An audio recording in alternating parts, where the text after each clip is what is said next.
If this is the number one secret of building a best-selling personal brand, I'm going to offer something that I think is so simple but so overlooked. The secret is to be able to answer one question and to be able to answer that question in one word. When you think of LeBron James, you would think of what? Basketball. When you think of Taylor Swift, you'd think of a what? Yep, singer. When you think of Steve Jobs, you think of Apple. Genius, yeah. What do people think when they think about you or just hear your name? When people think of me, they think of probably crazy, but they think of Genius Network or Addiction. These are personal brands which are very different than corporate brands. Your name needs to be associated with your personal brand. Half the battle of personal branding is separating yourself from all the noise that's out there. The best way to do that is to sharpen and focus in on who you are. This is an area that Rory Vaden has specialized in for over 15 years. Rory became a New York Times bestselling author when he was just 29 years old. He also gave a TED Talk that has 2.5 million views and was recently named one of the top 100 leadership speakers in the world by Inc. magazine. He and his wife, AJ, also built an 8-figure sales coaching company that they just recently exited. Their new business is called Brand Builders Group, where they teach people how to build and monetize their personal brand. Today, they work with well-known clients like Lewis Howes from the School of Greatness, but also speak with people who are just starting out and considering writing a book or building a speaking career or growing an online community. I've asked Roy to focus his message on what you can do to build your own personal brand. The title is The Number One Secret to Building a Best-Selling Personal Brand. Please help me welcome Roy Vaden. Thank you, brother. Thank you, Joe. Thank you for that thoughtful, personalized introduction. That was exactly as Joe Weldon wrote it. I'm ecstatic and thrilled to be the first speaker that comes up after the criteria for speaker judgment has been set. It's a wonderful spot. So, quick question. How many of you are happily married? Okay, how many of you are just married? All right, a few of you. So I am happily married, and my wife, AJ, is my business partner. She was in our former venture, and she is now. And AJ is a do-gooder, a checklister, a taskmaster. She runs the house, runs the business. Well, when we got married, we were at the county clerk's office, and we were filling out the marriage license form. And, you know, the top half is all about the woman's information. So she writes in there her name, her birth date, her social security number. Well, she gets down to the bottom half of the form, which is supposed to be all about the husband. Well, rather than giving it to me to fill out, naturally she decides she's just going to go ahead and fill this out for me. So she writes in my name, my birth date, my social security number. She gets down to the last question on the form, which is about ethnicity. And she writes in for me, Caucasian. And I looked at her and I was like, honey, what are you doing? And she said, what? I said, you just wrote down Caucasian. She goes, yeah, so? I said, honey, I'm Mexican.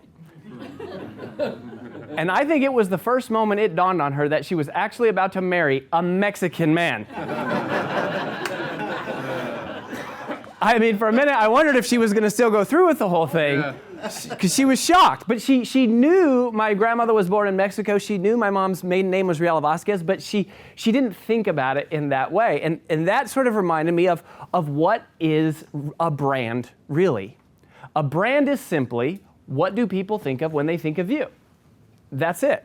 And it's actually that simple. When you go, how do you build a best-selling brand, is you have to be intentional and mindful about what do you want people to think of when they think of you. So that is the question for you to kind of answer is, okay, what do people think of when they think of me? Now, the best part of that story, a couple days later, we were at the rehearsal dinner getting married, and our families were all meeting for the first time.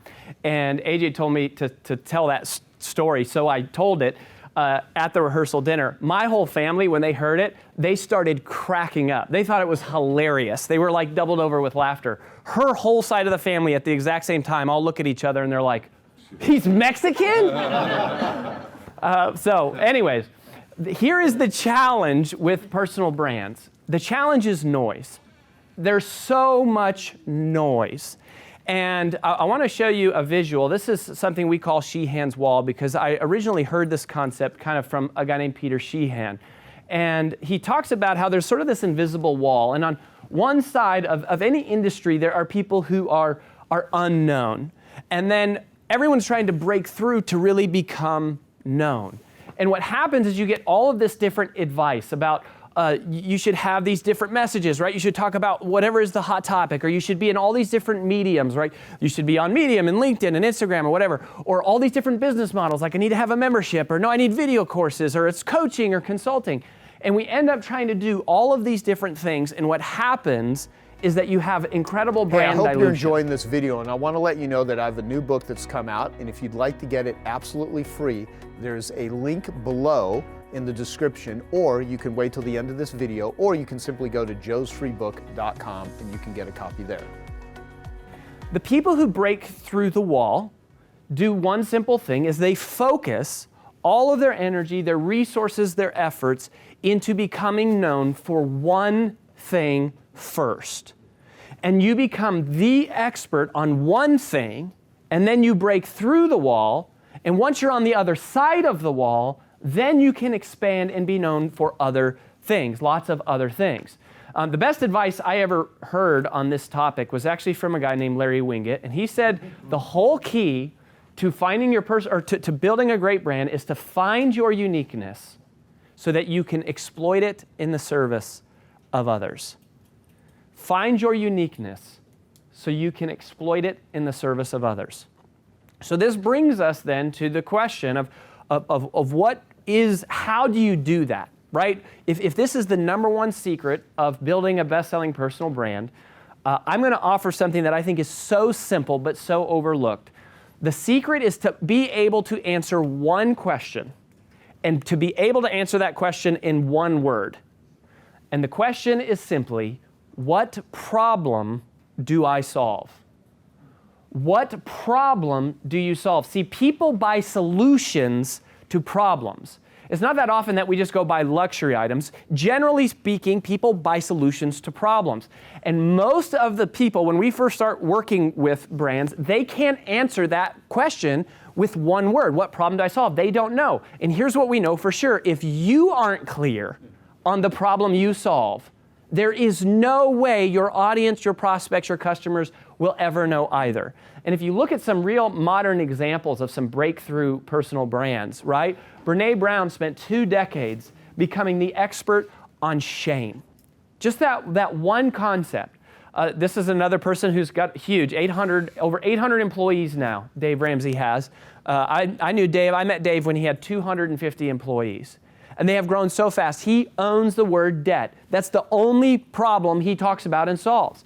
Simon Sinek did this with purpose. One of our clients, as we mentioned, is Lewis Howes. His entire personal brand is oriented around self-doubt and helping people overcome that. Even on a global scale, right? You look at Mother Teresa, poverty, Martin Luther King Jr., inequality. Inside of Genius Network, we have some good examples of this. So Barbara, I know she's not here, but gender intelligence. Andre Norman, you know, when you think of him, it's kind of like also addiction. You've got Jason Fladlin with webinars. You've got Joel with presentation skills, and then Russell Brunson with funnels. And then, of course, our very own Joe Polish, the world's leading expert on hair loss. So what problem do you solve? If you can answer that question, you can be a best-selling brand. But until you get clarity on that question, you're really going to struggle, because you have to sell the problem as much as you sell the solution. You have to become an ambassador of the problem. And that was what we did. So my wife and I just exited our business that we spent 12 years building this past May. And the problem that we really went after was procrastination. And my first book, Take the Stairs, that was the big New York Times bestseller and everything. And it was all about procrastination. And then our second book, which is what the TED Talk was about, is how to multiply time. But the problem is a problem we invented called priority dilution, which is basically the chronic overachiever's procrastination. And when you get clear on this, you also actually spend time studying it, and you advance the thinking that has been done in that area because you have so much focus. And some of you may not like this, but you still have to do it, right? Even if you don't like it, it's just a truth. This is a conversation I had with my 2-year-old son this last Halloween, was that even if you don't like it, sometimes you just have to do it. And he didn't have much choice, but he got to dress up as a panda bear. So what problem do you solve? So the problem that we solve now, our company, Brand Builders, is obscurity, is people who are untrusted, unknown, or unclear. That's what we help people really solve. And we walk people through a simple process, what we call the brand DNA helix. And you can snap a quick picture of this if you want. It's 6 basic questions that as you answer these 6 questions for each person, you find at the intersection between who the world needs you to be and who you were designed to be. At that intersection is where your uniqueness lives. The uniqueness between who the world needs you to be and who you were designed to be. So you just kind of brainstorm the answers to these 6 questions, and then you're looking for the overlap or sort of the through line. So if that is something that you struggle with, I'd be happy to talk with you sometime over the next couple days. Just come and say hello. But the last thing I want to leave you with really is the number one biggest mistake that people make with their personal brand. And it's more of a mental mistake than anything. And the big mistake is that you don't want to make your personal brand about you. Your personal brand is not about you. Your personal brand is about the problem that you solve in the service of others. And some of you have been resistant to building a personal brand because you say, oh, I don't understand that technology, or I don't like the Facebook, or I don't have time for this, or whatever it is. But I guarantee you, whenever you have those limiting beliefs, it's because you're thinking about yourself. And you're not thinking about the people who need the solution to the problem that you were uniquely designed to solve. You see, you never feel fear when the mission to serve is clear. And so if you're afraid or you're resistant, it's because you're thinking about yourself, period. That's the biggest mistake that everybody makes with the personal brand. So it's not about ego, it's not about vanity, it's about solving a problem. And if we all are addicted to something, which some people make the case that we are, if we are all addicted to something, then service is just the addiction with the best byproducts. Thank you very much. Okay, I hope you found that video awesome and useful. So if you want to get a free copy of my book, I want you to click here. And if you want to watch some more videos that'll be useful and awesome, click here. Go ahead. They're over here. Do it now. Come on. Thank you. Watch them.